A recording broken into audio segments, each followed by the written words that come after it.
Hi everyone, my name is Mallory. Welcome to my YouTube channel, Graceful Pilates. Today's video is all about safety tips on a Pilates reformer for both beginners before their first class, so if you're prepared, as well as for intermediate and advanced if they would like some refreshers or some more tips. So I'll go over a few tips, but to start, tip number one, safety tip number one is always listen to your instructor. Your instructor is going to cue different springs which provide different weight. They're going to tell you maybe use the long loop, the short loop, or maybe you have an arm loop.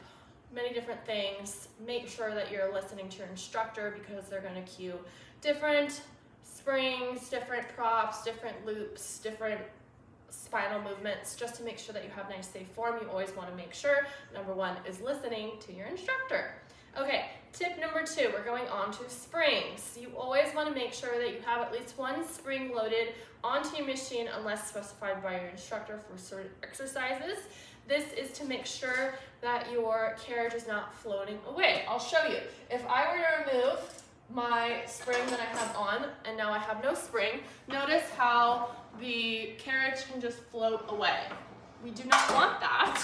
We want the carriage nice and stable. So always make sure you have at least one spring loaded on your machine for safety unless specified. Now, next safety tip number three will be how to swap out springs. Let's say you're going to a completely different spring, different color, and there's going to be swapping where you could potentially have no spring on. To prevent this, so that your carriage is not floating away, you would add the new spring on before taking off the old spring. For example, I have one blue spring on. Let's say I'm going to a red, which is a completely different color. I would add the red, which is the new spring, then I would take off the old spring, which is the blue. This is to make sure that there's always a spring loaded on. Now, tip number four, still on springs. You want to, when you're grabbing a spring, you want to make sure you're grabbing it by this metal part down here, the actual springs, not up here, because once you hook on the spring, you don't want to backslide pinch your fingers. So you're always grabbing by the springs. So that's tip number four. Now on to tip number five. You always want to make sure when you're adding a spring, it's lined up with the correct peg or high button that you're placing it on. For example, if I were to add the yellow, I have it in this second position here. It would either go for the high button or the peg down here. Either way, I want to make sure that it's lined up and it's not reaching all the way over to the opposite side, because then the springs aren't lined up, they can get stuck, they can get jammed, cause all kinds of issues. So whenever you're loading a spring, as we did in tip four, you're grabbing the spring down here, you're placing it and making sure for tip number five that it's lined up in the correct position so that you don't have one spring over the other, there's no jamming, no nothing. Okay, tip number five, we're moving on to the foot bar.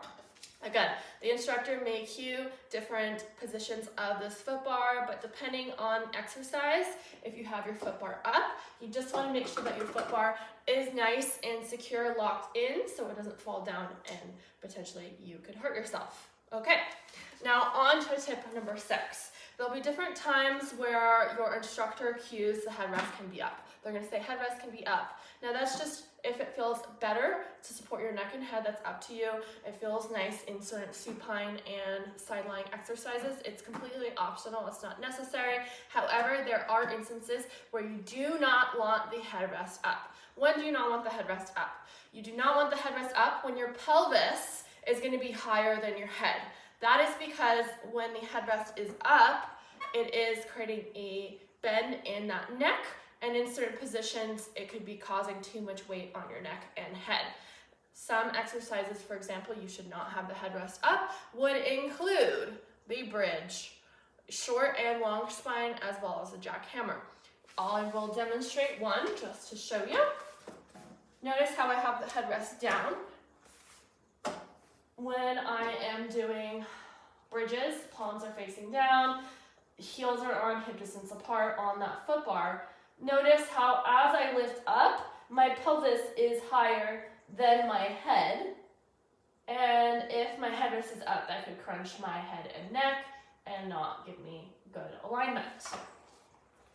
So that's just an example when the headrest should be down. Now, for my next safety tip, which I believe we're on 7, would be the loops. Once you're using the loops, maybe you only have one set of loops, maybe you have short loops and long loops, or you have those arm bands, whatever loop you have, you want to make sure that when you're grabbing them, you are using them with control. So you're placing them on your palms or you're on your feet, depending on the exercise and what's cued. You make sure you do it with control. You're not just yanking it on or yanking it off.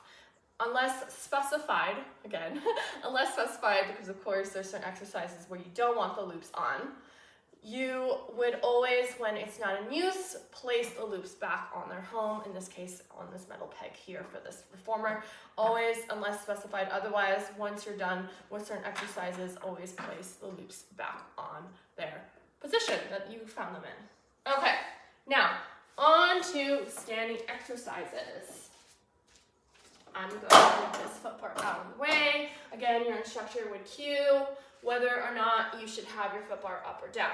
Now, for certain standing exercises where you have one foot on the standing platform and one foot on the carriage, tip number 1, always make sure that you have at least one spring loaded unless specified otherwise. This is to make sure that the carriage is more secure.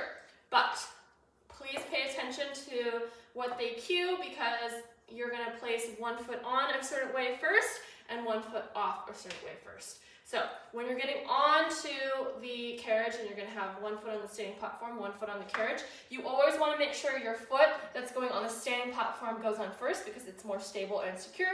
Then you lift up and then you place opposite foot on that carriage second. Now, in opposition, when you're getting off the carriage and you have one foot on the standing platform, one foot on the carriage foot goes off first to make sure that you're still more stable on that standing platform. So as I'm getting off, whether you're putting a foot in front of you or behind you, you always want to make sure carriage foot comes off first and then standing foot comes off second.